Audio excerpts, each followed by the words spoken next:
السلام علیکم ناظرین۔ امام مہدی علیہ السلام کی تلاش۔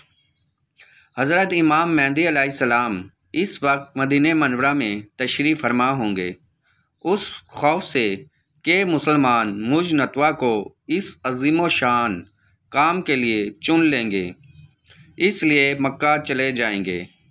اس زمانے کے اولیاء کرام اور ابدال حضرت امام مہدی علیہ السلام کی تلاش میں ہوں گے کہ انہیں اپنا امیر بنا کر عیسائیوں کا مقابلہ کریں اور اسلام کو غالب کر دیں۔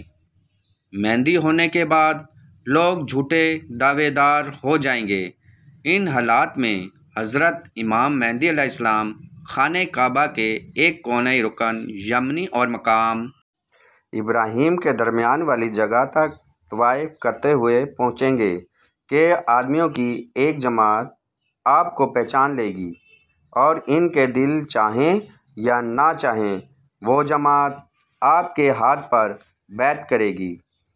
اس واقعے کی ایک نشانی یہ ہے کہ اس قبل گزشتہ رمضان المبارک میں چاند سورج دونوں کو گرہن لگ چکا ہوگا اور بیعت کے متعلق آسمان سے یہ ندا آئے گی، یہ خدا کا خلیفہ مہدی ہے، اس کا حکم سنو اور مانو۔ اس آواز کو اس جگہ کے تمام خواص و عوام سن لیں گے۔ اس عبارات میں ہے کہ جھوٹے لوگ مہدی ہونے کا دعویٰ کریں گے۔ ہمارے سامنے حضرت امام مہدی نامی کتاب مؤلف مولانا ضیاء الرحمن فاروقی شہید رحمۃ اللہ میں موجود ہے، جس میں دلائل سے 25 جھوٹے داعیان مہدیت کا مکمل تعارف ہے۔ گویا یہ علامت بھی ظاہر ہو چکی ہے۔ حضرت امام مہدی علیہ السلام کا متعلق تفصیلات آگے آ رہی ہے۔ حضرت امام مہدی علیہ السلام سید ہیں اور حضرت فاطمہ الزہرا کی اولاد میں سے ہیں۔ آپ کا قد و قامت قدر لمبا، بدن چست، رنگ کھلا ہوا اور چہرہ پیغمبر خدا صلی اللہ علیہ وسلم کے چہرے کے مشابہ ہوگا۔ آپ کے اخلاق پیغمبر خدا صلی اللہ علیہ وآلہ وسلم کے اخلاق عالیہ کی طرح کے ہوں گے۔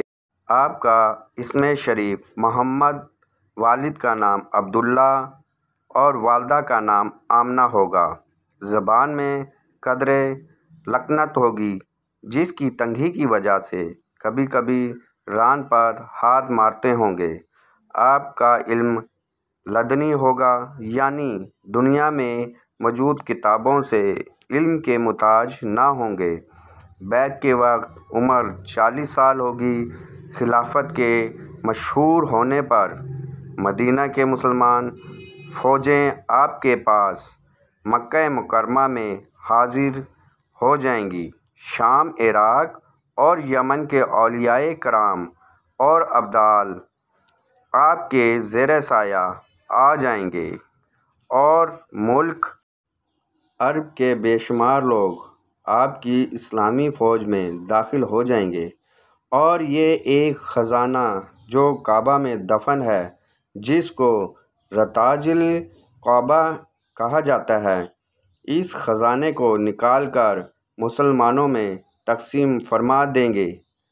ابو داؤد میں ہے کہ امام مہدی علیہ السلام کے خزانے کو نکال کر تقسیم کرنے کی خبر جب اسلام دنیا میں پھیل جائے گی تو خراسان سے ایک شخص بہت بڑی فوج لے کر امام مہدی علیہ السلام کی مدد کی سعادت کے حصول کے لیے پہنچے گا۔ اس لشکر کا سب سے آگے والا دستہ منصور نامی ایک شخص کے زیر کمان ہوگا، اور یہ لشکر راستہ میں بہت سے عیسائیوں اور بددینیوں کا صفایا کر ڈالے گا۔ سعادت کی قتل امام مہدی کے مقابلے میں اس سے پہلے سعادت کا قتل عنوان کے تحت ایک شخص کا تذکرہ گزر چکا ہے کہ ابو سفیان کی اولاد میں سے ایک ظالم سعادت کو قتل کرے گا اور اس کا حکم ملک شام اور مصر میں چلے گا۔ وہی شخص اہل بیت کا دشمن ہوگا جس کے ننیال قوم بنو کلب ہوگی۔ یہ شخص حضرت امام مہدی علیہ السلام کے مقابلے کے لیے ایک فوج بھیجے گا۔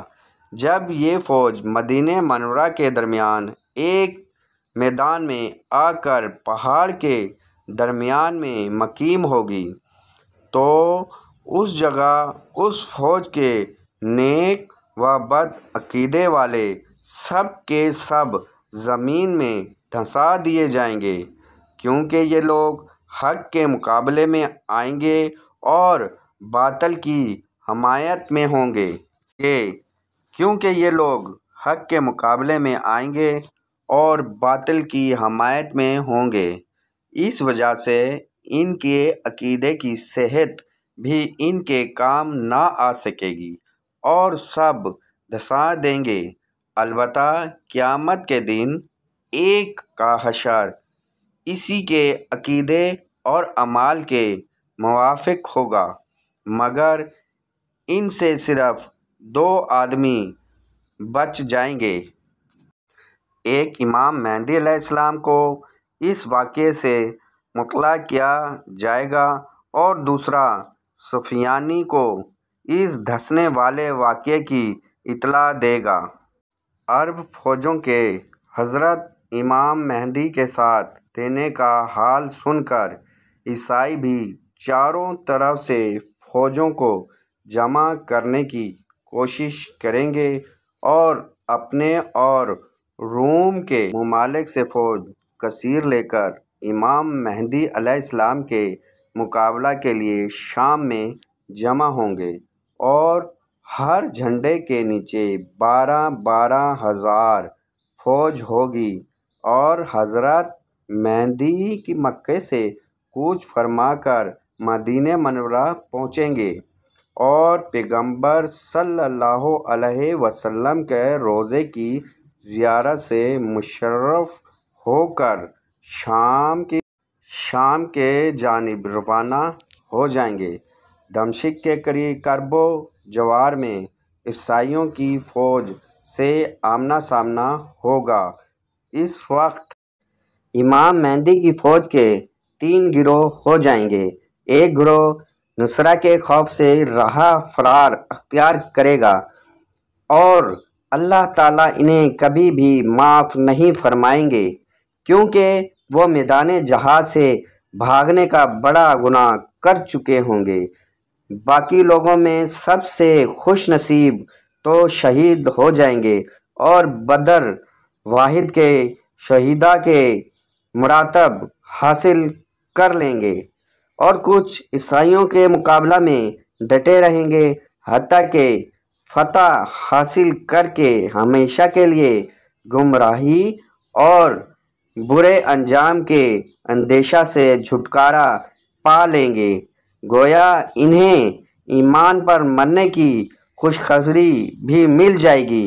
یہ حق بات کے خاطر جانی اور مالی قربانی پیش کرنے کا انعام ہوگا۔ حضرت مہدی علیہ السلام دوسرے دن بھی عیسائیوں کے مقابلے میں نکلیں گے اور اس روز مسلمان بغیر فتح یا موت کے جنگ سے نہ پلٹیں گے۔ پھر یہ سب مجاہدین شہادت کا جام پی لیں گے۔ حضرت امام مہدی علیہ السلام باقی رہ جانے اور تھوڑے افراد کے ساتھ لشکر گاہ میں جہاد کی تیاری کریں گے۔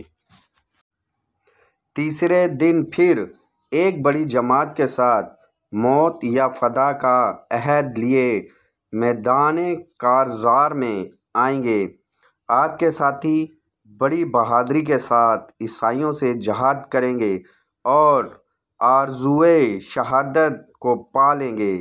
شام کے وقت حضرت مہدی علیہ السلام بچی ہوئی تھوڑی سی جماعت کے ساتھ لے کر واپس آ جائیں گے۔